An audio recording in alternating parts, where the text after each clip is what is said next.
Anyways, we're going transfer of property this week here. If you go in the Department of Real Estate website, it tells you what content is going to be on the exam. And there's 8 different sections, and that's what our school is based out of. Our weekly lectures are based off the content that's on your final real estate exam. It's not based on the books. It's not based on it's based on what's on your final real estate exam. And this week, transfer of property, surprisingly, is only 8%. It's only 12 questions out of your 150 salesperson exam. In real life, though, not to discredit today's conversation, it's not like, let me just log off now and because it's only 12 questions. They are questions that I can guarantee you some of these questions are going to be on your exam. So there's still some content in here that you're going to want to know, that you're going to need to know. So bear with me. So we're going to talk about title insurance here. Title insurance itself, the insurance coverages that are applicable to a real estate exam. So I want you guys all to imagine that you guys are buying property today. I want you to imagine that you are buying a property. We're just going to imagine that I'm your real estate agent and you are obtaining a mortgage loan. You are getting a loan from a bank to buy a piece of property. When you buy this piece of property, you are going to be required to have something called title insurance. The buyers pay for title insurance. The seller also pays for a policy as well. But title insurance is designed to protect property owners and financial institutions, so you and the bank, against losses that result from imperfections in title. Title insurance itself in real life, though, guys, dreadfully boring. Absolutely dreadfully boring. As a real estate agent who actively does transactions, I do read the reports, I do receive the documents, I read them, I review them with my clients, but it is probably the most boring report that a client will read. If you guys have recently bought a piece of property in the last like 5 years, I guarantee you got a title and you obtained a loan, you got title insurance. You were also asked to read a report, and I guarantee you probably didn't read that report. I'll show you an example of it, but what we talk about in imperfections, when we're talking about imperfections in title, these are any problems or issues that arise when examining a title's history. Imperfections could be unreleased liens, unpaid taxes, mortgages, or ownership disputes. So if you guys are buying property today, do you guys want to buy this property with someone else's mortgage on there? No. No, right? Like, that's your mortgage, you pay it off. Do you want to buy it with unpaid taxes? No, you don't want any of that stuff. You want that stuff clear and gone. Title insurance just ensures that all that stuff is going to be clear. It's going to be paid for. You are not going to assume it. However, mistakes do happen. And if they do happen, that's what your insurance is going to cover. We don't need you guys to close escrow today, March 4th, and then 3 weeks from now, a contractor knocks on your door and is like, hey, I'm looking for the Johnsons. And you're like, oh, no, we just bought this house. The Johnsons don't live here. And then the contractor's like, I put up that patio in the back. I need to get paid. They never paid me. I'm going to put a lien against your property. Like, your insurance is going to cover you from that type of situation. Anything that wasn't yours, like, that's not your responsibility. It's going to be, insurance is going to take care of something like that. Now, you guys are all still buying this property with me. We're still using this in context. You guys are still buying a property with me. The boring report that I was talking about is called the preliminary title report. This here is a report showing the condition of the title. It shows the legal description. It shows if there's any outstanding mortgages, liens, anything like that. And if it's a condo, it's going to show like if there's any assigned parking spaces to it, if there's any rules, regulations attached to it. If you guys were to sell your property today, you would be through escrow, they would be providing this report to the buyer.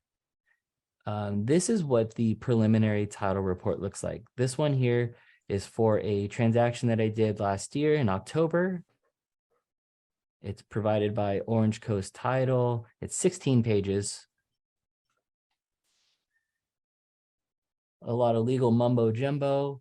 In the middle, I want to point out that you'll see CLTA and ALTA. These are the homeowners policies. We're going to discuss the CLTA and ALTA right now, but just wanted to point that out. As we continue moving, there's going to be some legal descriptions. Title to said estate or interest at the date of hereof is invested in Matt Baker and Mary Baker trustees. So this is stating who the owner is. This is stating the actual legal description of the property. It's lot 1, tract number 9684 in the city of Anaheim, county of Orange. It's the actual county's description of it, not the address, but the actual county description. We have some information that says the common area. And then we also have another part that says easement for side yard purposes. This property is in my neighborhood. It's within a homeowners association community, and all the homes in this community have an easement. An easement is a right to someone else's property. So on our title reports, if you were going to be buying this piece of land, you are being told that a neighbor has an easement for 3.25 feet on your property. Now, it doesn't say it's super clear, and that's why the real estate agents and title companies are reviewing this. In a real life real estate transaction, I usually read this, I look at this first page, and if there's anything that I see that's kind of out of the ordinary, that's when I'll investigate with the listing side or the title representatives. It'll show taxes.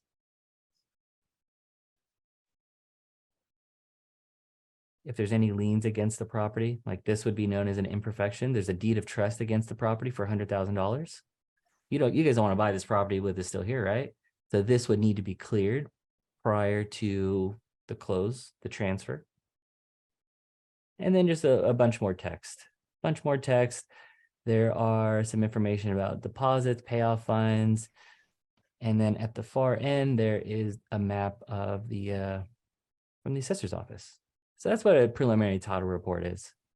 It just shows the condition of the title before the sale. It's like the history, call it that.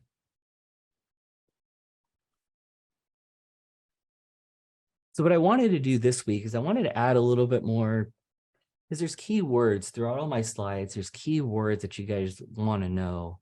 And so I made an attempt to kind of highlight these extra areas, bold them and throw underlines. So hopefully that helps to be just slightly bit more helpful. So let's talk about chain of title and abstract of title. So chain of title, like when you hear the word chain, what do you guys think of? Like what pops in your head?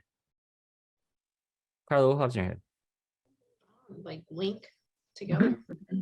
Like I really want you to like a sequence, right? Like a chain of title. Like I just need you to visually think of a chain, how they're all linked together. The chain of title is a recorded ownership history of a specific property. So if you want to know the chain of title of your guys' homes, shoot me an email. I'll send you the chain. And what the chain is, it'll show like when you bought it, who owned it before them, who owned it before them. And that's what the chain is. It is a recorded ownership history of a specific property.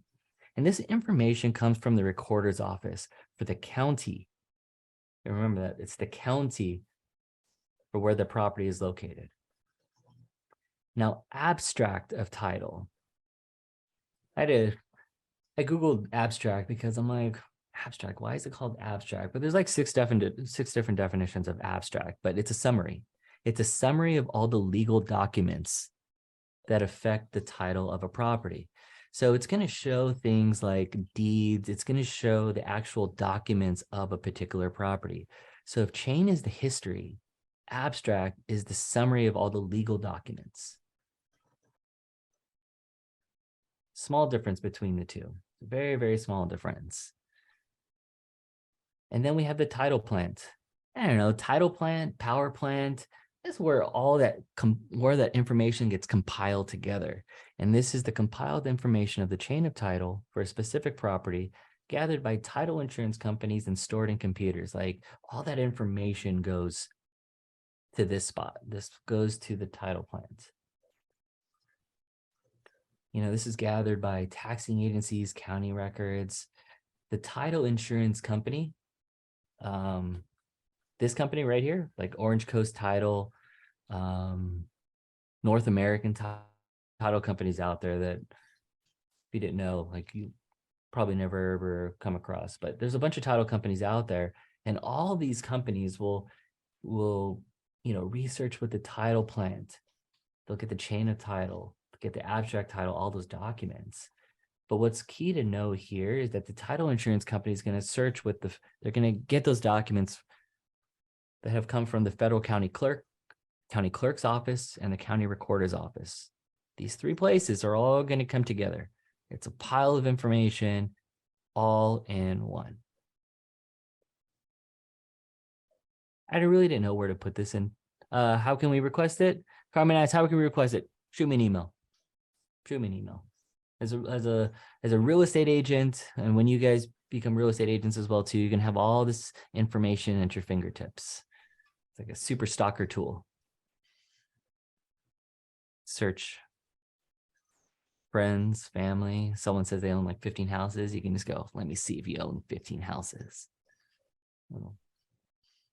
But yeah, lots of information. I didn't know where to put this one in my slides, but I'm just going to put it in here. Quiet title action. Quiet title action, it's a really weird name, but it is a legal proceeding used to settle competing claims of ownership. It's used to clear clouds on title or issues. This is the legal procedure that clears up issues on a property. So maybe the property that I'm selling, right? Owned it for 20 years. I've never sold it. I bought it. And for some reason, on my preliminary title report against my property, there's a random name, right? There's a name on there. There's a lien against my property that I have absolutely no clue of. I think it's an error. So if I have to go through the court system to get that removed, I would use a quiet title action. This is to clear clouds, issues against the property. This is the legal process to clearing stuff up on your property. Quiet title action. The title insurance has 4 functions. We're still on the topic of title. You're still buying this property. You're still getting title insurance. Title insurance has 4 functions. Their job is to search records, search the agencies, county clerk, county assessor's office. They examine their risks because it is still insurance, right? They're going to interpret the legality of the records. They want to make sure it's all legal. And they also insure against economic loss. They want to protect themselves. They want to ensure that the money that they're borrowing, that the lender is giving you, is insured against any claims, any claims to ownership against that property. But we have to know no title insurance insures against these things, which is defects known by the insured. So no like pre-existing conditions. Defects that are known by the insured at the time the policy was issued, but not designated in writing. So if they knew of these issues, it's not going to cover that. And it's also not going to cover any government regulations, occupancy, and such as zoning. So covers, doesn't cover that. I mentioned this earlier on the preliminary title report. I'm going to shift pages. On this preliminary title report, limitations of covered risks applicable to the CLTA and ALTA homeowners policies of title insurance. And that's what we have here. We have the CLTA, which is the California Land Title Association, and then we have the American Land Title Association policy. What do you have to know about this? CLTA is your standard policy. This is like in terms of like car insurance, this is like basic coverage. This is just like the one that's liability only. You're just covering, just the super basic coverage. But if you have a loan, you have to have, what is it called? Full coverage? Full coverage insurance. Basic full coverage insurance. So the California Land Title Association is also known as title insurance. Insures against most items on record, and it covers forgery, items on record, improper delivery of said documents, and lack of capacity When they say capacity, they're talking about of sound mind, like dementia, that type of stuff. So it covers that stuff, right? But most lenders, right, are going to, and generally required in California, we're going to require that full coverage. They're going to require that American land title policy. So it insures against all of these risks. It's also known as the extended insurance. This one will cover right of parties in possession, unrecorded liens, and encroachments. The key part, if you print this like handout, I would definitely write standard, upgraded coverage, and then just make sure you know these like bullet points. I added more questions to our presentation here today.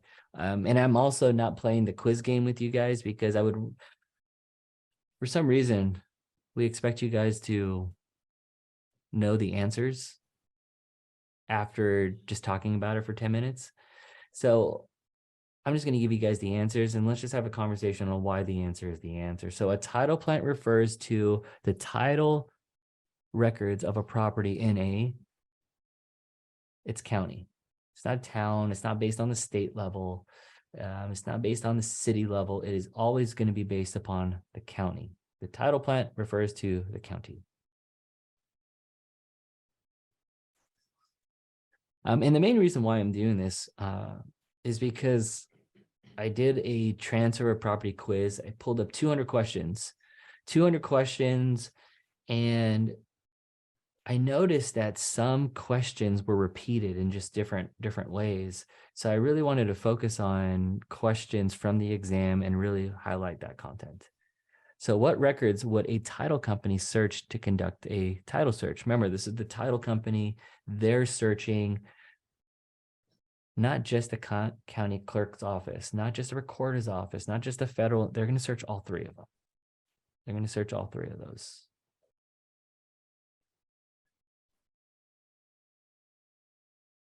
Oops, sorry. And all of those are in the title plant.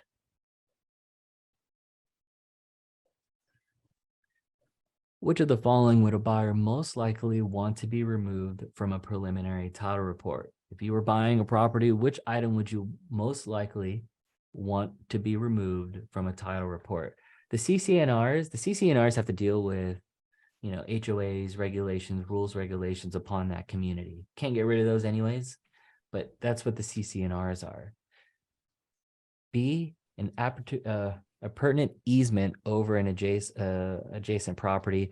We're dealing with property lines crossing over. That's can't change that. That's already going to be on there. A quit claim deed.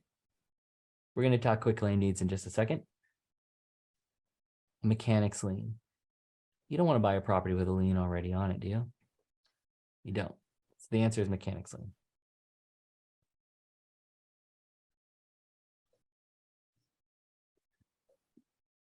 What is a term used to refer to the list of previous owners of conveyance from whom the present real estate owner derives his or her title? It's a really long question. It's a complicated question with all these fancy words when they could have just asked, what's the list of title where you can see all the owners' names? It is a chain of title. But the test will confuse you with big words like this. Conveyance, derives. What term is used to refer to a list of previous owners? I think that could have been sufficient. It's not a title insurance policy because the title insurance policy is insuring the borrower and the finance company of risk.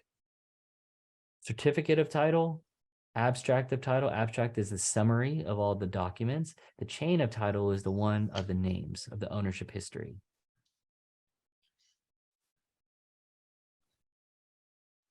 It's a standard title insurance policy provide covering against. What does a standard title insurance policy provide coverage against?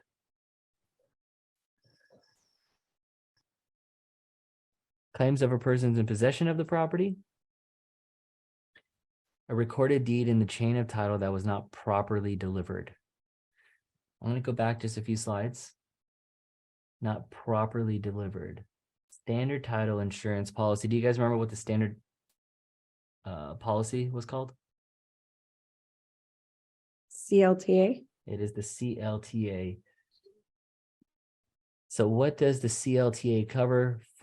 Forgery and fraud, items of record, improper delivery. So knowing these four additional covers, kind of have that basic. This is the standard coverage and it covers these four things. A recorded deed in the chain of title that was not properly delivered. Easement by prescription, that's not relevant to this. This has to deal with we talked about that like 3 weeks ago. Use of someone's land. Close your mouth. Make sure you close your mouth, please. Thank you. Thanks, Nick. Loss is sustained by improved property only. Doesn't have to deal with this either, so we can get rid of those two.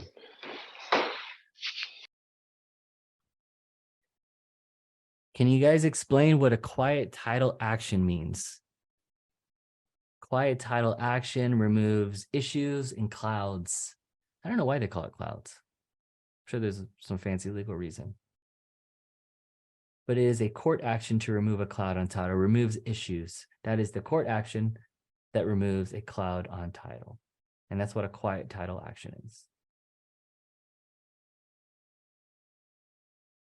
Some key questions that I found that pertain to what we just talked about.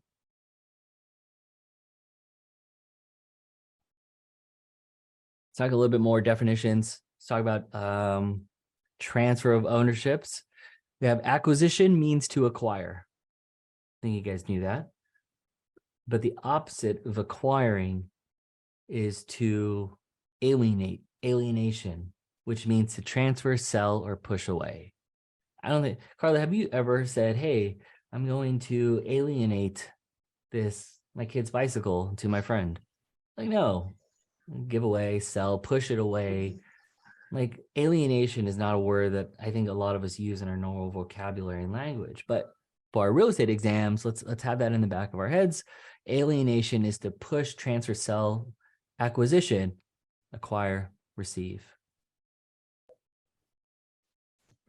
So how do we transfer ownership from one person to another? There's 7 different ways. We can transfer it by deed, transfer it by will, transfer by probate, intestate succession, accession, occupancy, and dedication.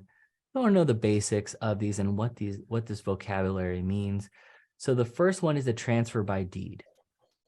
And there's 6 essential elements, must be in writing. It must designate who they're giving that property to, must have words of conveyance.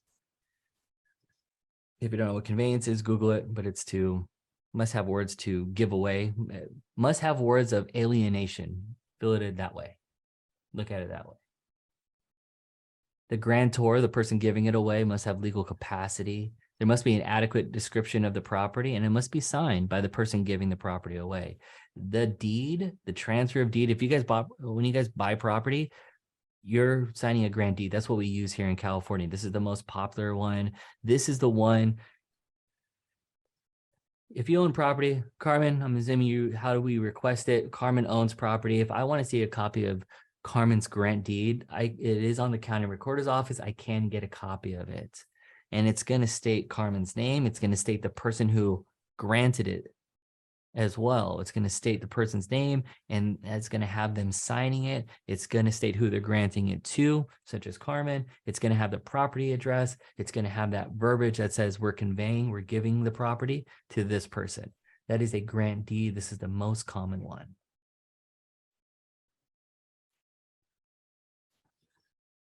We briefly said quitclaim deed earlier. A quitclaim deed conveys only the rights a person may hold. Guarantees nothing, no warranties. It's not like an insurance policy. A quitclaim deed is used to remove people.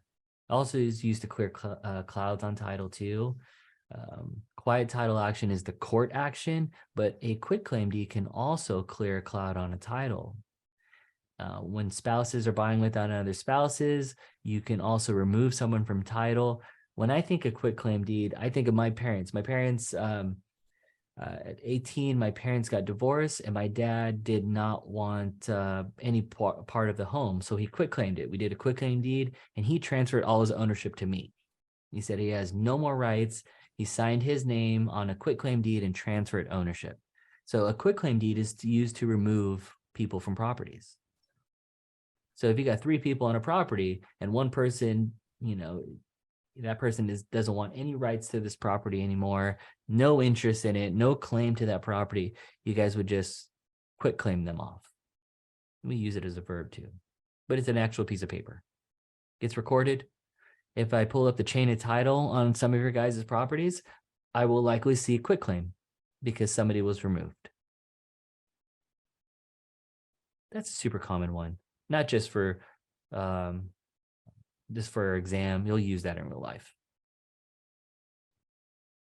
What you won't use in real life are these two, which are listed in the book, which is a warranty deed. Warranty deed, it's in our books for California real estate, but we don't even really use it in California. Really strange. But a warranty deed, it's a legal document used in real estate transactions to transfer ownership of a property from one party to another while providing certain guarantees. The reason why the warranty deed isn't used to offer these guarantees is because we use title insurance. Because title insurance is used for all of our transactions. One individual does not need a warranty and guarantee it when we have insurance covering it. But that's what a warranty deed is. And then we have a gift deed given in exchange for love and affection. This is when somebody will grant ownership to somebody else, try to put it out of reach of creditors. If the state finds out, that deed will be invalid, but that's just gifting a property to someone using a gift deed. And then we have some involuntary deeds. These are not good things. These are deeds that are not because you wanted to. These are deeds that are enacted because of an event, such as a sheriff's deed. A sheriff's deed is a document used to transfer ownership that has been sold at a sheriff's sale or auction. Didn't pay. Sheriffs got involved. The sheriffs auctioned off your property, and Brandon went to the auction, won the auction, and then the county will now deed the property over to Brandon because he won that property through the sheriff's auction. And that is known as a sheriff's deed. Very, very similar to that sheriff's deed is a tax deed. Let's say Carla's not paying her property taxes. Carla, you didn't pay your property taxes. Bummer. You didn't pay it for 5-6 years. Eventually, the county says, no, we're going to take the property. We're going to sell your property at auction. And they sell the property at auction, and Brandon wins that one also. They'll do a tax deed, transfer ownership to the person that buys it at the auction. And then the trust deed, a legal document used to transfer ownership that's held in a trust. That one's not bad.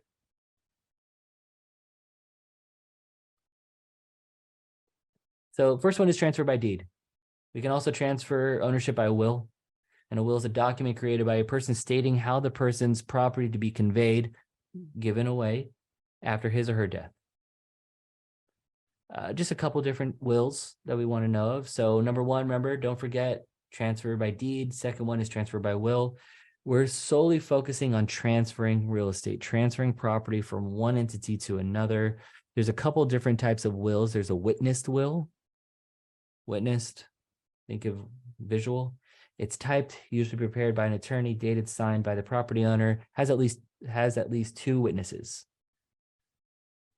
I always think of my marriage certificate. You just have witnesses. You need to have 2 witnesses. That's what I always thought of. But that is a witnessed will, typed, prepared with witnesses. We have a holographic will. don't know what the word is that I'm looking for here, but a holographic will is, it's entirely handwritten, dated, and signed. I have problems with this. I think you guys have problems with this too, because how do you know that they actually wrote it out? How do you even know? How do you even know anything? Because it's all handwritten, it's dated and signed. It's basically just took a napkin and said, I want to give my property to Carla when I die. Ben Gomez. Like, how do you know I actually signed it? But that's a holographic will. Witness will, more formal. Holographic will, handwritten, signed, not very good. And then revocable living trust. Revocable living trust, probably most recommended for all of you guys. It's a trust effective during the life of an owner rather than his or her death. This can eliminate probate. Just because you have a will does not eliminate probate, which probate happens to be the next way to transfer property. But a revocable living trust is the best way to avoid those probate costs. It makes the sale, it makes just the transfer of ownership just that much easier, especially when there's multiple siblings, when there's multiple parties involved. A revocable living trust is just going to be your easiest way, most effective way to reduce complications and to save on taxes. Revocable living trust. The third way to transfer property is through probate. Probate does not mean, it's a super common question I get, does probate mean that someone died in the house? I get that question a lot from agents. No, it does not mean someone died in the actual house. It just means that someone died. And the ownership, they didn't have a revocable living trust. It has to be transferred to, has to go through the probate process to determine who is now making decisions on behalf of this property. But probate is a superior court procedure to determine a will's validity and any creditor claims and to establish the identities of rightful beneficiaries. Establish the identities of the rightful beneficiaries, such as children. Who has claims to Uncle Bob's property? You got 5 kids, no will, no trust. They all need to be named. It has to go through that process. Not a terribly tough process, especially if everybody agrees. But when people don't agree is when it gets really complicated and really, really catty. It's not a good thing. In probate, you have a few terms. You have the executor and the administrator. The executor is the person named in the will to carry out the directions as set forth in the will. So if you have a will, Carly, you died, sorry. And you have a will. And you named Ben Gomez as my executor. That's, you want me in your will to carry out the actions, like I would be known as the executor. Same example, but you have no will. But you and I, super close. No, bad example. Let's not use that one. Let's say, no, I don't like that example either. Anyways, I was trying to come up with an example that wasn't offensive to Carla. Would sound offensive. Administrator is a person appointed by the court. Better example, someone dies and they had one son. Because they're the only son, the court could deem that that son is the administrator. That is the person who is going to make decisions on behalf of this estate because the owners died and this was their son. If you have a will, no will. Appointed by the court, listed in the will. Slight differences. What if there's no will? Intestate succession. No will, intestate succession. Those two are going to be synonymous together. If you have any question that asks intestate and the answers are intestate, you just have to remember intestate succession. What is that? That's a procedure used for transferring a deceased property to his or her heirs if there is no will. Remember, we got the parents who died. You still got to go through probate. You can transfer it through probate. And if there is no will, no nothing, it's going to be used. It's going to be transferred through intestate succession. Honestly, I had like 6 questions that had interstate succession on them. So I got them lined up for you. Transfer by accession. This is the one that I don't like the most because I've never came across it and I don't have really any good examples, but this one is the addition to a parcel of land through forces of nature, natural growth, in addition of fixtures and improvements made to the property in error. So accession,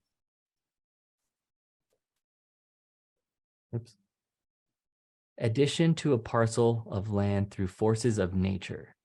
Like when I read that, I'm just thinking in my head, like, are we growing more land? Carla, do you know where they're growing more land? I I'd like to don't. know. I mean, I'd like to know. It's a little confusing. I would love to know.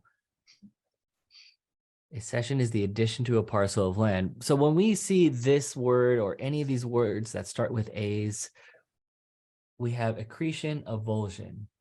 Do you recall any questions on your exam, Carla, that mention any of these 2 words? I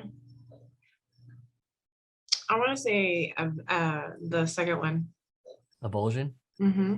I know my broker exam, I got number 1, I got the answer wrong. I know I did because I can never remember which one's which. And however you guys choose to remember, that's upon yourself. But accretion is adding land. As I put a big plus sign, that's adding land. Avulsion, real property being lost because the land is suddenly torn away by an action of moving water. So maybe you're on a bank, you know, you got a river behind you, and then the water, the river behind you slowly takes away the land. So you got lesser square footage. That's what I think of when I hear these words. These are 2 words that I would definitely recommend just knowing which one's adding and which one's subtracting. Accretion is adding land to a parcel. Avulsion is land is lost, it's being torn away by moving water. And then erosion is the gradual loss or wearing of land through natural causes. I think of erosion, I think Laguna Beach, like the cliffside, how those they're slowly eroding away.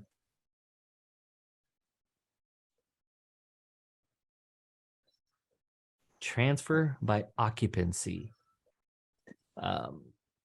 Occupancy is your keyword. Acquiring title to someone else's property through notorious, continuous and notorious occupancy under color of title or claim of right. Now, this is another one that I've never ever came across. And imagine this, Carla, you have been renting Mrs. Jones's property for the last 60 years. So Carla has been renting Mrs. Jones's property for the last 60 years. She paid her rent on time. You guys are practically family. Mrs. Jones dies. Mrs. Jones has no heirs.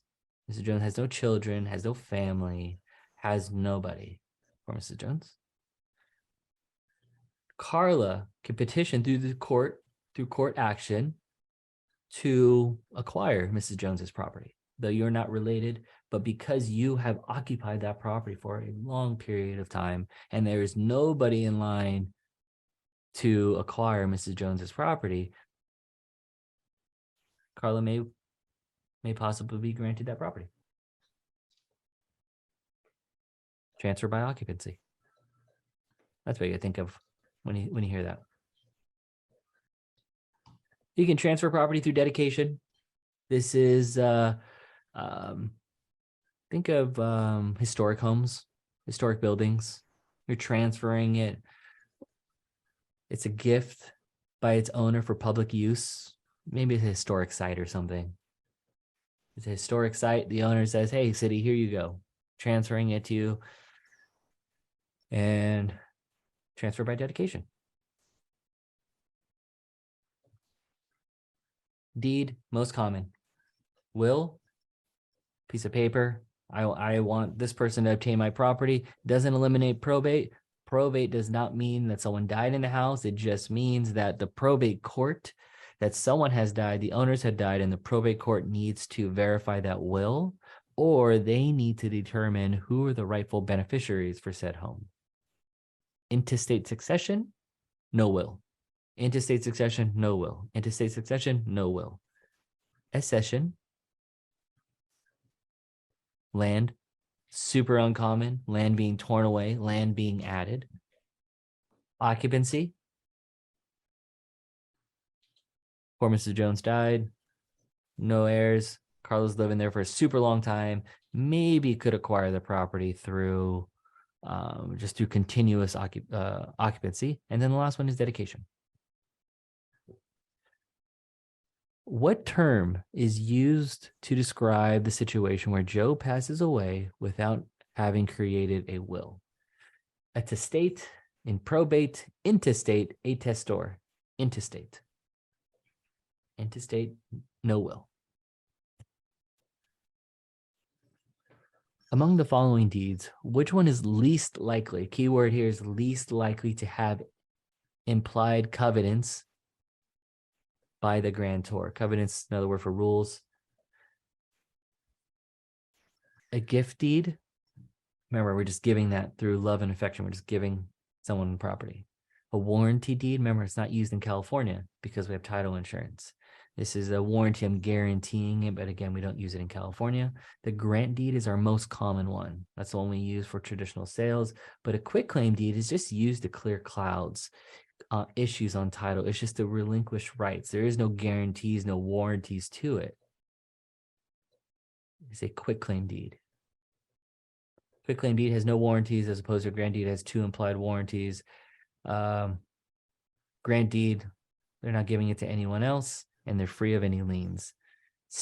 A quitclaim deed simply gives the present interest, rights, and title. No rules. Quitclaim deed. What is the definition of alienation? Statutes of descent and distribution, the right to execute and deliver a deed, the right to make a will, the right to transfer an interest in a property. Alienation is the opposite of acquisition. Alienation is to give away, convey, sell, push away. Acquisition is to acquire. Alienation is the opposite. What is the definition of alienation? Right to transfer an interest in real property. What is the meaning of intestate succession? There is a will, there is no will. No will. No will, intestate succession. What is the term used to describe a sudden removal or tearing away of land due to the action of water? Avulsion. Carla, if avulsion is the removal, which one's the addition? B. Accretion Yes. or aversion? No, B. I think it's D. Is it? Oh no, you're right. Shoot, I'm wrong. I've It's been accretion. You're right. testing. Accretion. Accretion is add. Avulsion is negative. Losing land. I knew that. That was a test just to make sure you were paying attention. That's all. Avulsion is removal, and addition is Carla. Wait, say it again. Sorry, that I wasn't paying attention. Yeah, and I was pointing at you as if you knew I was pointing at you. Like I could have been pointing at any of the other 35 people on here, but I was pointing at you, actually you. Subtraction, addition. Addition. Yes. There you go. Escrow, yay. Hey guys, what's escrow? What in your terms, what is escrow? Does anybody know what escrow is?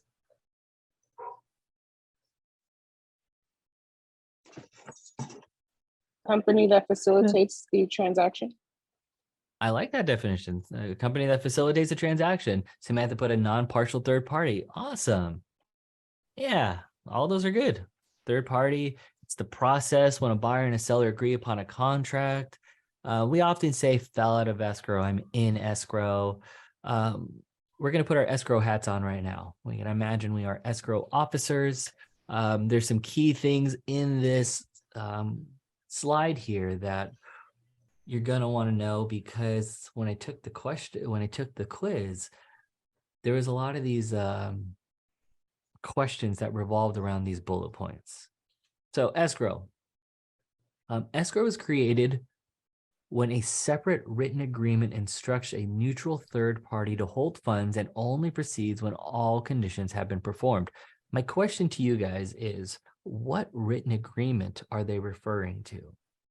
What written agreement could they be referring to in this statement? Created when a separate written agreement instructs.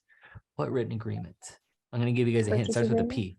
Boom, purchase agreement. Purchase. Asia, let's talk about purchase agreement. Created when a purchase agreement instructs a neutral third party. When buyer and the seller both agree, escrow is now created. So escrow is the third party that handles the money. They're non-partial. The sales transfers, they follow the instructions given to them by the buyer and seller through the purchase agreement. They don't work for either party. They're getting paid by both parties. If me and Carla are making a bet, we're putting our money in escrow. I'm going to put my $5 in. She puts her $5 in. Escrow holds the money, and they're not going to release that money until our conditions are, whatever conditions we put together. Escrow officers are not licensed by the state, but by the employee of the licensed company escrow. The Escrow Act can be found in the Financial Code. Remember that, Financial Code. Escrow Act, Financial Code. Escrow is responsible for reporting sales transactions to the IRS. Carla, you sell your property, you made all this money, like they're going to report that to the IRS. That's just one of their responsibilities. Since escrow is holding the money, escrow, in the event of a cancellation, escrow will only release that money. Carla, you are the buyer, I'm the seller. In this example that I'm about to say, Carla, you put in $30,000 into escrow, and for whatever reason, the deal doesn't close, right? Escrow is holding on to this $30,000, and Carla cancels the deal. And Carla, you want your 30 grand back? Yes, I do, please. Yeah, but I'm the seller, and I'm like, no, Carla wronged me. She wasted my time for 60 days. I want to keep her $30,000. Now we got this dispute of this $30,000 that we want. Carla, buyer wants their money back. Me, the seller, I want my money back. Escrow's holding the money. Escrow can only release that money through 3 different ways. In the event of a dispute, escrow can only release that money in 3 different ways. Number 1 is written instructions. We have to have a piece of paper that says, escrow, release that money to Carla. Release that money to Ben, the seller. Carla, you actually would have to sign that piece of paper saying, yep, I'm okay with it. Give the money to the seller. Escrow will need written instructions stating who is receiving said funds. But sometimes that escalates. If the buyer and the seller can't upon an agreement, escrow is still holding this money. Escrow doesn't want to hold on to it anymore. So they're like, hey, it's either going to go to court or arbitration award. And whichever they rule, that's the way it's going to go. As written instructions, arbitration, or court ruling. It's the only way escrow is going to release that money. These 3 bullet points are ones that we want to circle, star, heart, whatever it is, like we want to know those ones. Escrows can be done by corporations, attorneys, and real estate brokers. If this was New York, escrow is not involved because they just use attorneys. Different states have different, procedures, who facilitates these transactions for real estate agents. Here in California, we use escrow. Escrow instructions. Escrow instructions basically confirm the terms of the agreement. And the reason why escrow instructions are created is because sometimes you'll have a purchase agreement, and then you'll have a counteroffer from the seller, and then you'll have a counteroffer from the buyer, and then you'll have another counteroffer from the seller. Escrow instructions are kind of like a summary. They're just confirming the terms of what everybody has agreed upon. Some of the escrow rules. All timeframes from escrow commence from the time the contract becomes binding. When they say binding, when all parties have signed that document, that's when it becomes binding. And escrow is complete when all the conditions of escrow have been met, and all the conditions of the parties have been met, and all the parties have received accounting of the procedure.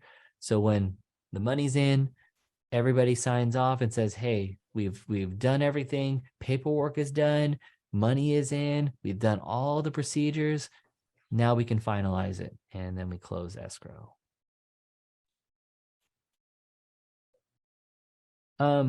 Escrow is responsible for also receiving certain statements. And there's two statements. One is a payoff demand, a formal demand statement from the lender that details the amount owed. So if Carla's selling her property, Carla, you're selling your property and you have a mortgage on it, escrow is going to need to pay off your mortgage. And in order for escrow to get the exact amount, where to send the money, they need to request a payoff demand statement from Carla's mortgage lender. So that's what a payoff demand is. Slightly different is a beneficiary's statement. A beneficiary's statement is used when a loan is being assumed. A loan is being assumed. So we're going to do that example one more time. Carla, you are going to, you're selling your property to Brandon, but Brandon is just going to assume your loan. Not going to pay it off. He's going to assume your loan. Escrow would reach out to your mortgage company. They would, escrow would reach out to Carla's mortgage company and say, hey, this loan is being assumed by Brandon. We need the interest rate. We need the monthly payment. We need the unpaid balance. So escrow would request the beneficiary statement instead of the payoff demand. Paying it off, somebody's assuming a loan. Slight difference. Applicable if the loan is being assumed. That's the beneficiaries. Closing date is the date of recordation. It's when escrow records the sale with the county of that property. I like recording day. Do you guys know why I like recording day and why you guys will love recording day too? Tell me why.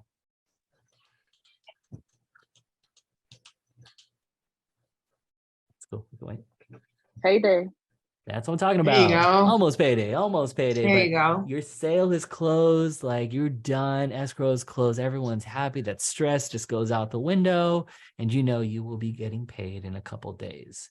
Because what escrow will do at the date of recordation, they will close their file. And escrow has a certain amount of days to pay off the mortgage company, send the brokers their checks, pay off the home warranty. They'll take their final accounting for everybody, and they will distribute wires and checks and pay everybody so that they can move on.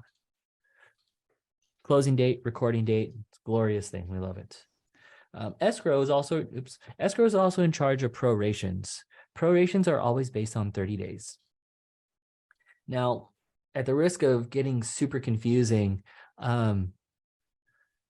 escrow has to calculate everything on a per day basis. So things like property taxes, mortgage interest, HOA dues are all calculated on a prorated basis. And this is going to be escrow's responsibility. If you're closing escrow on the 15th of the month, it's an easy way to explain this. Let's say there's a $300 homeowners association and you're closing on the 15th. That means that the owner still owed half of the HOA dues because they owned it till the 15th. Since the new owner, the buyer, acquires the property halfway through the month, they have to pay for that half. Escrow is in charge of balancing out that file to make sure that everybody pays for whatever days they own the property. They are in charge of prorating whatever homeowners insurance, interest, property taxes based on a 30-day basis. They are in charge of allocating those funds. You'll often hear this, and this one's very, very applicable to real life. You'll hear recurring and non-recurring costs. That basic vocabulary of recurring is something occurring repeated over and over again. And something that's going to be repeated over and over again is things like property taxes and homeowners insurance. Things that are not going to be recurring are like escrow fees, title insurance fees, transfer fees. Like when you have escrow and you pay them $2,000 to facilitate the sale, you're not going to pay them again a year from now, 3 years from now. You're not going to continuously pay them like you would be paying for insurance. Recurring fees or recurring closing costs are costs that repeat over and over, like property taxes, where non-recurring are flat fees, title insurance, escrow, and transfer fees.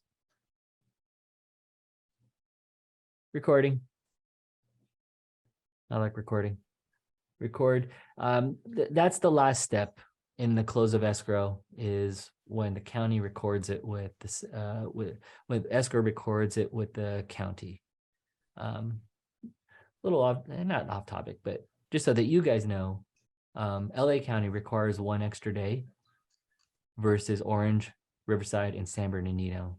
What I mean by that is, if your loan was officially done yesterday on Friday, if you're done, like the lender wired the funds and you're done, your loan was officially closed on Friday, the escrow cannot record that sale until Monday. So basically you wouldn't close escrow until Monday if you were in LA County. Whereas if you were in San Bernardino, Riverside, or Orange County, if your loan was done on Friday, you will be recorded by Friday. So I only bring that up because quite often buyers their loan will be done on Friday, and they're like, oh, I'm going to get the keys on Saturday. I'm going to get the keys on Friday.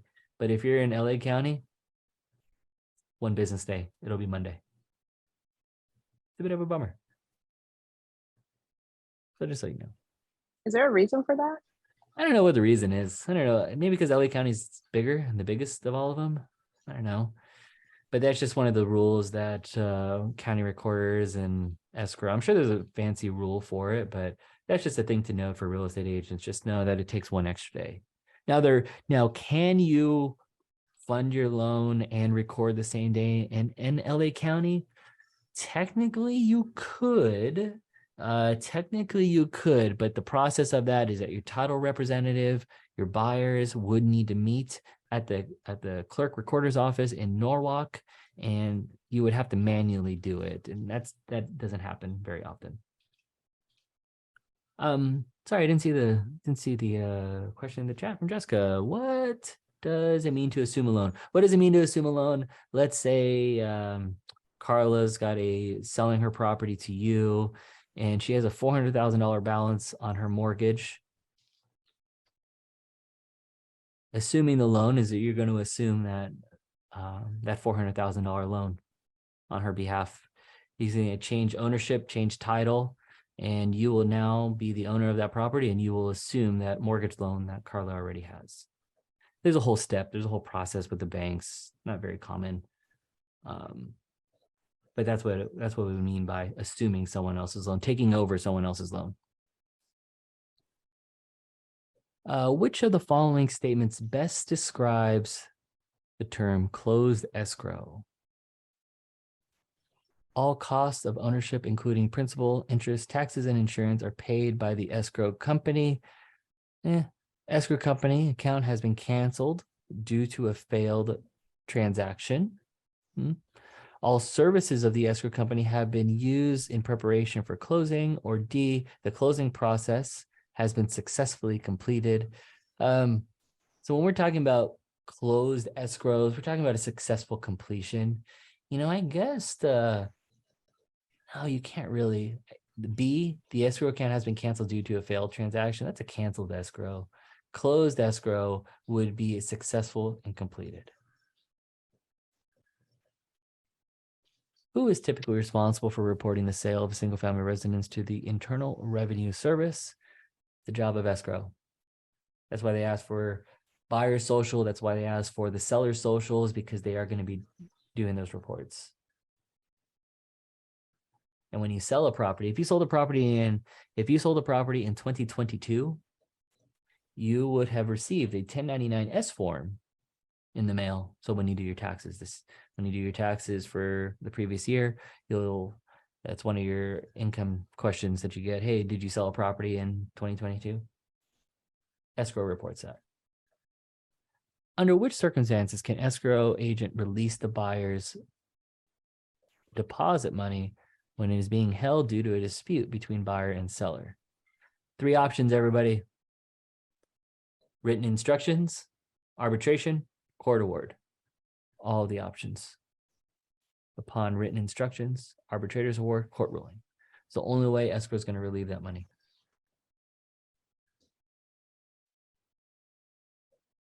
Among the following closing costs, which would be categorized as a recurring cost, recurring, repeated over and over. Escrow fee is flat, one time. Recording fees, one time. Title insurance, one time. Impound accounts.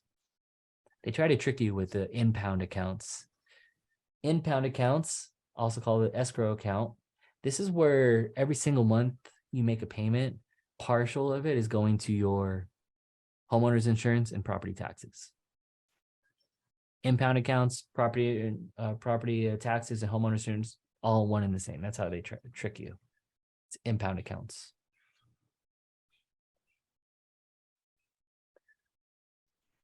What is the purpose of using an escrow when a trust deed is sold? To ensure that the terms of the transaction are met. That's the purpose of escrow. Escrow is when a trust deed is sold from one party to another. Escrow is there to make sure that your T's are crossed, your I's are dotted, your boxes are checked, to make sure that all the terms that are on this deed restriction, all the rules are completed.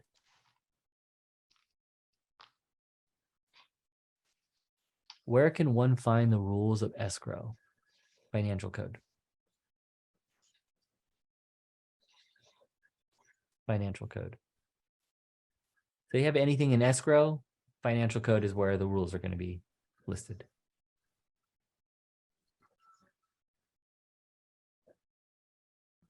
Yeah, we can. All right. Latin class has open.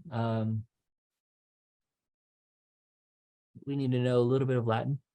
And the Latin that we need to know is ad valorem and et ux. I had to Google that. How do you pronounce that? And I only added these two because there's questions regarding these. So let's talk about real property taxes. You own property, guess what? You pay property taxes. Simple as that. Taxes are determined according to value, and that's what ad valorem means, according to value. Et ux means and wife. I've never ever heard that, but when I saw this on the questionnaires that I was doing, I figured that would be important to know just in case you came across this. Et ux. And wife. And ad valorem is the according to value. So let's talk about property taxes. So we're going to shift gears. We're out of escrow. We're out of title insurance. We're going to talk property taxes on real estate. We have the county assessor's office. This is the county officer who is responsible for determining the assessed value of the land. They assess it, as it's stated in the assessors. The county tax collector, Carla, what do you think they do? Collect taxes. They collect taxes. That's what they do. They collect property taxes. They don't assess. That's what the assessor does. They collect the taxes. Prop 13. Prop 13 limits the amount of property taxes to a maximum of 1% of March 1st, 1975 market value. This is a cumulative increase of 2%. Your guys' property taxes, the max, if you're paying, what's 2% of 1,000? If you are paying whatever property taxes you're paying, I don't know if you knew this or not, but your property taxes go up 2% every single year. That is the maximum amount that your property taxes can increase. And that's due to Prop 13. This is a good thing. This is voted on. This is a good thing for homeowners, because if you bought a property back in 1990 for $100,000, if your property taxes on that property is probably only like $1,300. Because of the maximum increases due to Prop 13, the county can't just say, oh, that property that you bought in 1990 you bought it for 100,000, but now it's worth $1 million. We need to increase your taxes. They can't just automatically change your taxes.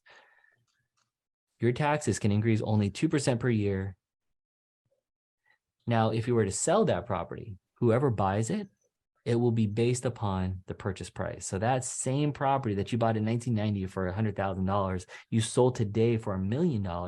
Whoever buys it now, their taxes will be based off that $1 million sales price, which would be like $13,000 a year. The county wants their taxes, but if you don't sell or transfer the property, they can't collect that much. Only when it's sold, changes hands. Prop 13, it's a good one. Tax timeline. All right, so our property taxes all deal in the fiscal year. And the fiscal year is a 1 year period that companies and governments use for financial reporting and budgeting.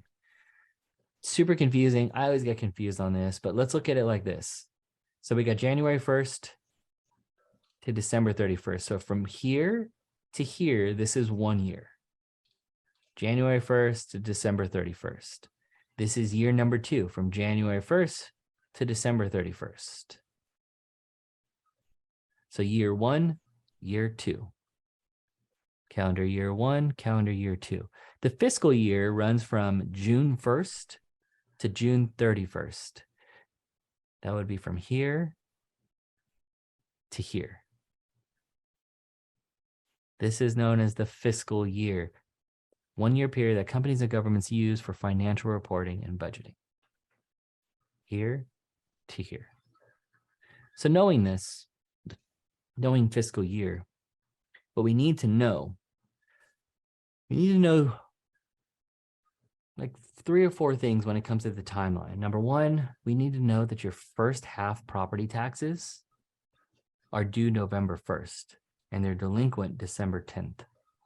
First and the 10th, November, December. Your second half is due February 1st and is delinquent April 10th.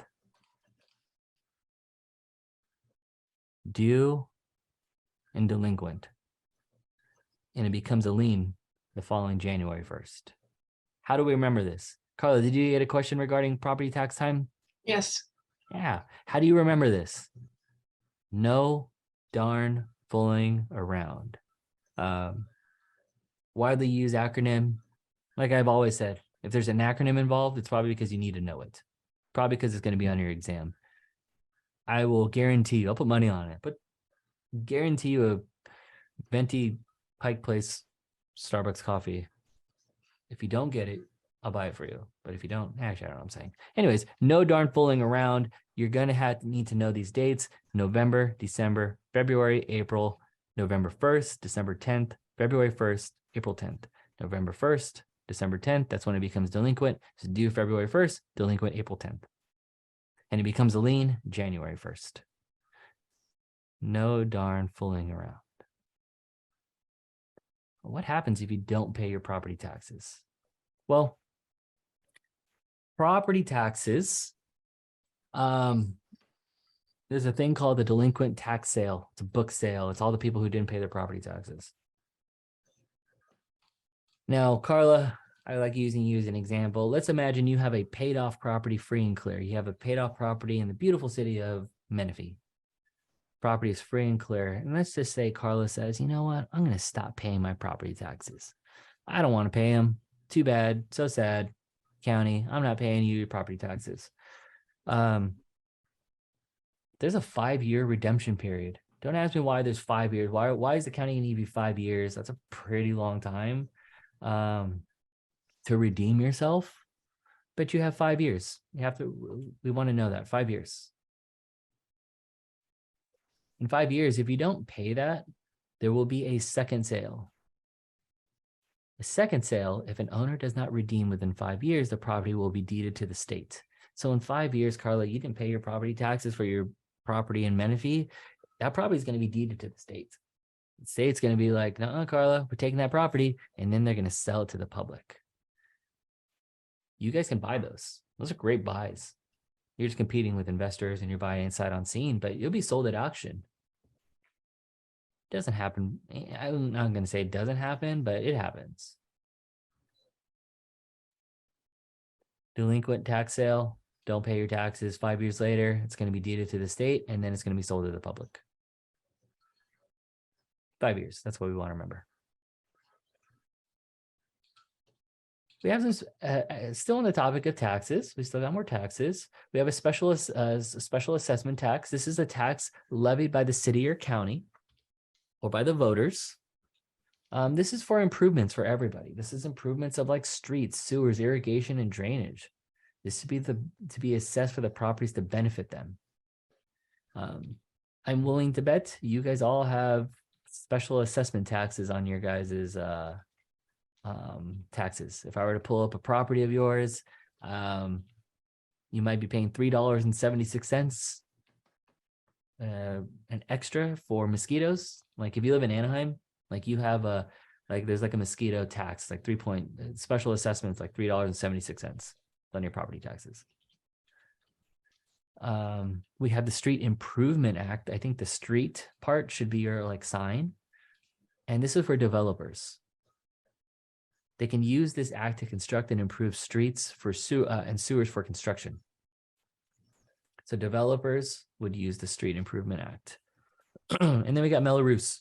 Melrose are municipal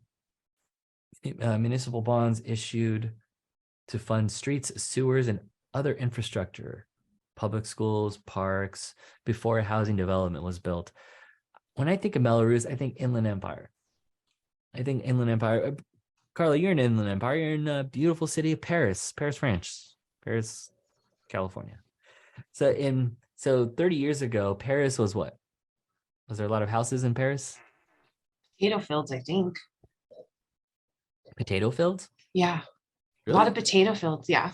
And then Did they not know started, that. then they started building houses in those Yeah. So general imagine areas. you got this like empty field, right? You got this empty field and a developer comes in and is like, I want to build houses here. Well, you can build your houses, but when you build houses, you also need streets, you need sewers, because now you have people living there and families living there. You need schools, you need fire departments, you need parks, you need police, you need all this other infrastructure. And that's where Melrose comes in. That municipal bond is used, owners pay for it, the people who live there pay for it, and these municipal bonds are used to build that infrastructure. And that's why you will often find in newer communities and developments in Inland Empire, you'll have these higher tax rates. You'll have these assessments. You'll have these Melrose added to your property taxes, where if you bought in Orange County, your taxes are like 1.25% of the sales price. Where if you buy in Paris or Menifee in these newer developments, your taxes are like 2% of the sales price. So slight difference. Special assessments, street improvements used by developers, and then Melrose, just think of like new land infrastructure. What are the expected outcomes for a property owner after the installation of a sewer lines in front of their property? Expected outcomes.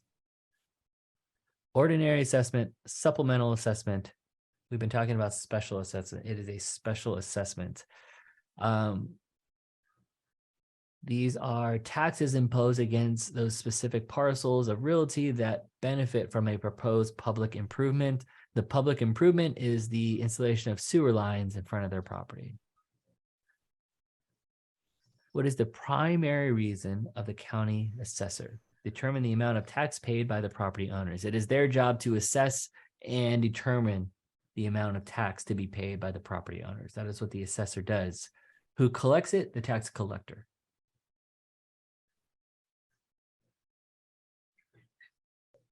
Street Improvement Act has to deal with developers. They issue bonds, raise funds of subdivisions, and improvements on the streets and sewers. Streets and sewers.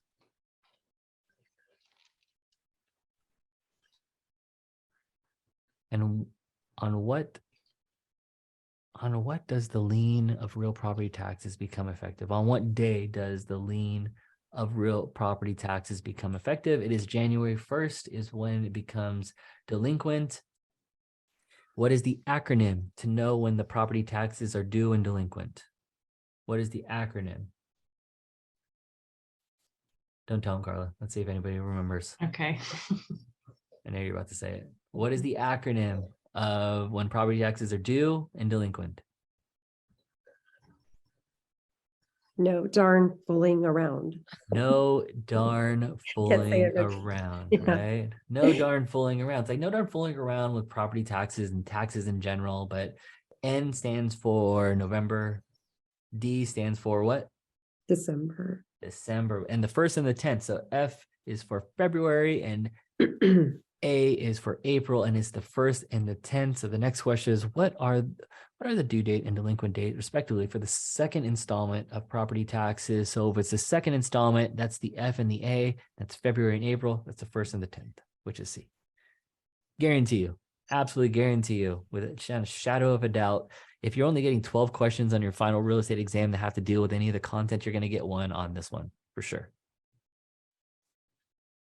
After a parcel property is sold to the state for delinquent taxes, for how long does the taxpayer have the right of redemption? 5 years. You'll notice like in real estate and you're studying for your exam, a lot of things are either 3 or 5 years. 3 and 5 are like those two numbers that if you have 3 and a 5, just know, like in this case, you had A, B, C, and D. And if you didn't know how many years it was, just get rid of the 1 and the 7 because it's not going to be there. It's going to be 3 or 5. And then you got a 50% chance of getting it right. In this case, it's 5 years. Who should the property owner contact if they believe that the property has been overassessed by the county assessor? The assessment appeals board. That should be your Q, appeals. The assessment appeals board. That's who you would go to if you feel that the county has overassessed the property. You can make an appeal at the appeals board. Et ux. That's how Google said how to pronounce it. What is the meaning of et ux on a grant deed issued by Eric? I don't know why the name is so specific. Eric Ryba. It's and wife.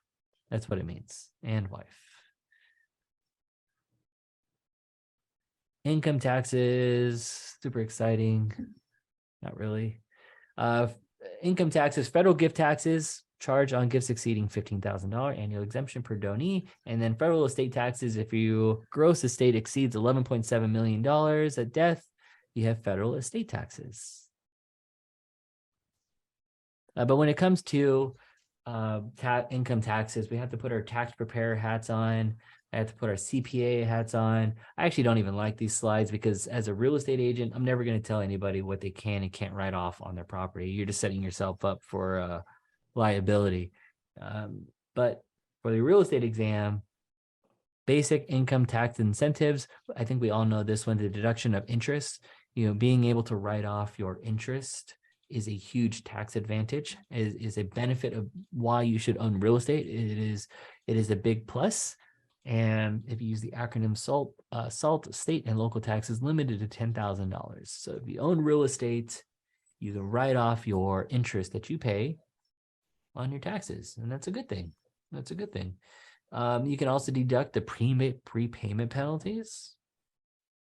Prepayment penalties, you can write that off. And then this is a biggie. This is a super common one. Sale of your residence. No capital gains on the first $250,000 of profit, or $500,000 if you're married, from a sale of a home. Imagine you sell your home and you're about to profit $250,000. You're like, yes, this is great. But what if the IRS came in and the franchise tax board came in and was like, oh, Carla, congratulations on selling your property. We saw that you had a profit of $250,000. Oh, we're going to take 10% of that. Thank you. Like, that would suck. But a benefit is if it is your primary residence, it can be used once every 2 years. You must have resided in the property for 2 of the last 5 years. No capital gains tax on that $250,000 gain. And if you're married, you're exempt up to $500,000 from the profit. This is a good thing. I have a client. We're selling their home in Chino. We sold it to him in 2020. We exceeded 2 years. He's going to be happy to walk away with his $160,000 and not have to pay capital gains on it. It's his primary residence, and he's married. So it's under that $500,000, and that's a good thing. It's a sale of residence. And for income producing properties, properties that you do not live in. Properties that you do not live in, these are talking about investors can annually deduct mortgage interest, property taxes, insurance premiums, prepayment penalties, operating expenses, depreciation of improvements, and utilities. This is focusing on income properties, properties that you do not, not your primary residence and you don't live in. That's for income producing. A few more income tax things that we just want to have in the back of our heads. Progressive taxes. These are where taxes where rates increase as the amount being taxed increases. A weird way to say it. The more you make, the more you pay. More money you make, more in taxes you pay. Progressive, gradual increase. That's what progressive tax is telling us. We have marginal tax. We have tax brackets. And then regressive taxes. This is like sales tax. We're going to talk 1031 exchanges. Two more things here. Installment sale. Carla, let's just use an example. Like Carla made $700,000 on her sale, and she's going to be taxed on that. Bummer. You can do an installment sale of real estate, which means that $700,000 profit that she made, she can spread that over a couple of years so that she isn't taxed so heavily. Extend the sale payments over on a property over more than one calendar year. And it's just so that all your gains don't hit 1 year. You can spread that over a period of time. Now, if you don't want to pay taxes, we're going to talk 1031 exchange. Exchanges are tax deferred. Investors in the group here, guys, gals that own real estate, if you are selling an investment in Texas and you profit $500,000, you will be taxed on that $500,000. One way to avoid those taxes is to exchange it. Take that investment property, that 3-bedroom, 2-bath in Texas, and move that over to another property in California. And the rules have loosened up on this, and which is a great thing. And this is how investors, this is a marketing tool towards investors. And this is a great way to avoid paying those taxes by doing something called a 1031 exchange. And that's where somebody will sell that Texas property investment. They'll move that $500,000 gain. They will move that over to another investment property, and they won't pay taxes on that gain. It's a good thing. It's a great thing. Now, the term boot, like when you say boot anywhere on your exam or materials, boot and 1031 exchange need to go together. Boot and 1031 exchange need to go together. So what does the term boot refer to? Exchanges, not business sales, not leases, not foreclosures, but exchanges, 1031 exchanges. What's a boot? Can you provide an instance of a boot in the context of income tax? Debt relief from a mortgage in 1031 exchange. Debt relief. And they word it so confusing. So think about it like this. So $500,000. Carla, I'm going to use the example because I've been using his example all day here. So you profited $500,000 from your sale in Texas. The property that you purchased here in California was only $490,000. How much is left over? Oh, really? You want me to do math? 500,000 and 490. What's the difference? Go ahead, give me the answer. 10,000. 10,000. 10,000. That 10,000 is known as the boot. That 10,000, because that 10,000 is known as the boot, and you will be taxed on that amount. That is the debt relief and a 1031 exchange. That amount, because you profited 500,000, so you didn't move that whole 500,000 over to the other property. You only moved 490, so you have this $10,000 profit. That boot is what you will get taxed on. Why do they call it the boot, Carla? Because I'm just kidding. Like, I was gonna say, I don't know why it's called a boot. I'm thinking of like a car boot. You get boot, Yeah. you didn't, it's penalty. You're penalized, right? Kind of. Yeah, I like don't know. why do they even call it a boot? How is the term boot used in a 1031 exchange when which of the following occurs? When there is a difference between the equity of the properties being exchanged, when there is a difference. 500,000, it was only 490. That 10,000 is known as the boot. Mm. Yeah, there was a bunch of questions on boots. That's on the test, by the way. Oh, this one? Yeah. Just about boots in general, or Yeah, I know I got it wrong because I had no idea what boot was at all. well, there you go. Yeah, thank you. How are the rates structured in personal income taxes? Progressive. The more you make, the more you pay. This is also termed in graduated. Progressive, like you keep making more money, you go to a different tax bracket, it keeps going up. That is progressive. Regressive is going back down. Equal, level, no, it's progressive. What expenses related to a personal residence is held as real estate can be considered as deductible for income tax purposes among the following options? What can you write off as a homeowner on your taxes? Property taxes and mortgage interest. Expenses of repair, maintenance, and care. No, that's all normal wear and tear. You can't write that stuff off if it is your primary residence. If it is your primary residence, just because you bought blinds from Home Depot and you put them in, you cannot use that as your tax deduction because it's your primary residence. As a homeowner, primary residence, taxes, and mortgage insurance, interest. That's what you get rid of. So the last part we're going to finish up on is vesting. Like this is how you take title. A lot of this has to deal with death. And title is the right of ownership to a land and evidence of that ownership. And there's 6 ways that you can take title. This is how, if you look at this title report that I mentioned a little bit earlier, this one doesn't say it. Nope, this one doesn't say it. I'm going to bring that one up then.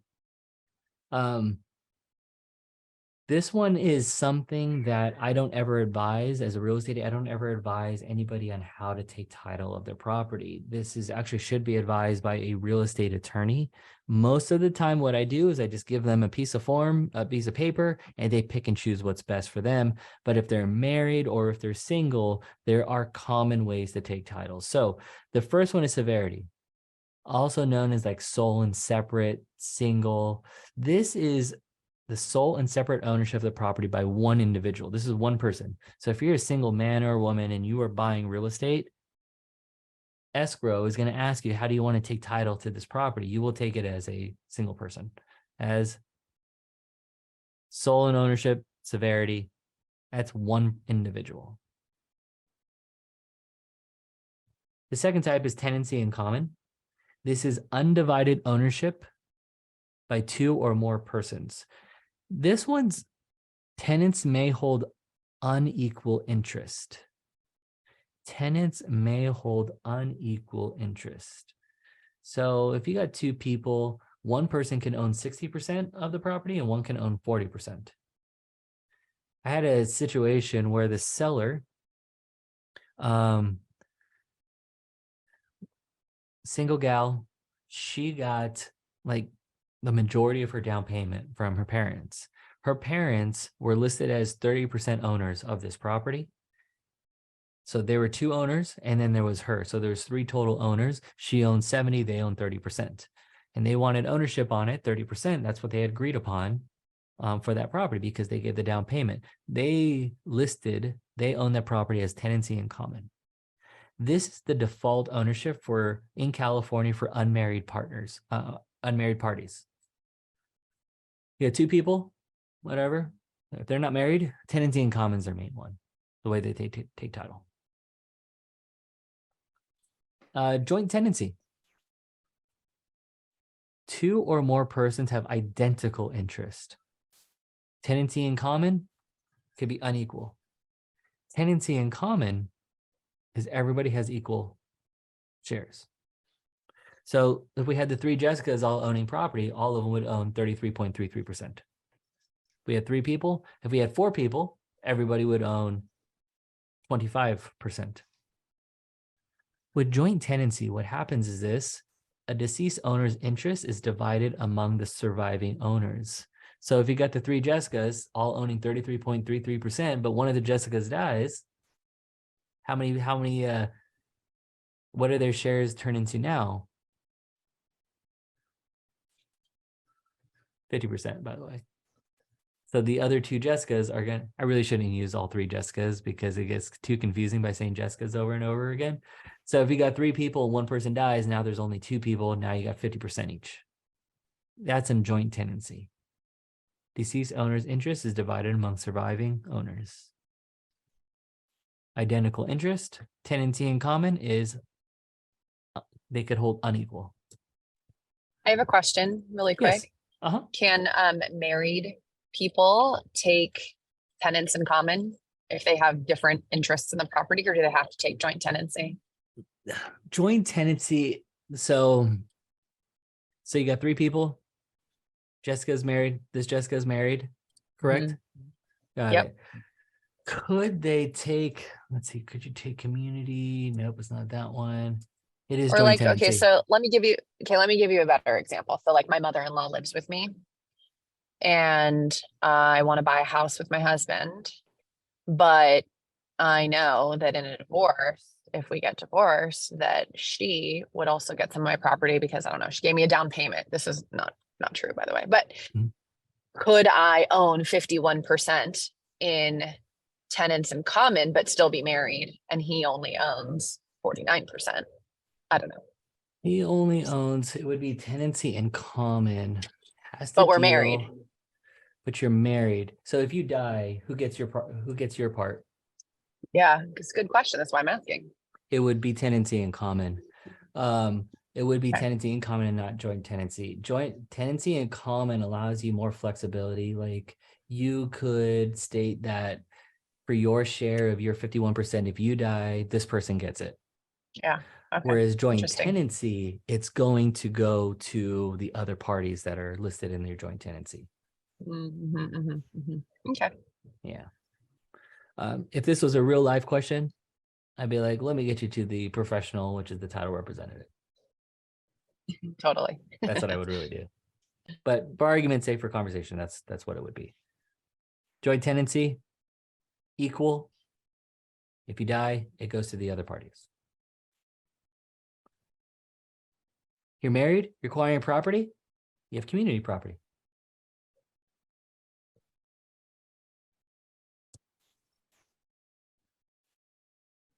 More common, community property with right of survivorship.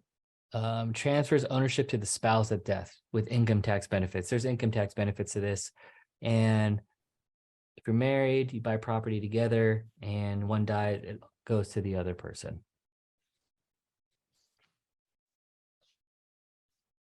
And those are the 6 different ways. Those are 6 different ways. If you guys didn't notice, I didn't actually add any questions to this one. I used to spend a lot of time on these 6 different like ways to take title, but I had absolutely no questions. Carla, do you remember getting any questions like regarding any of this stuff? Like in real life, I give a piece of paper to the client, you pick which one. And if you're having trouble, hey, Escrow can advise, you can consult a real estate attorney on which way. And the reason why we real estate agents don't want to advise clients on how they should take title is because what if something goes wrong and that's not how they want it and they come back and sue you? Like has to be something that is advised based upon a specific situation of what your client wants. So let Escrow advise, let a real estate attorney advise.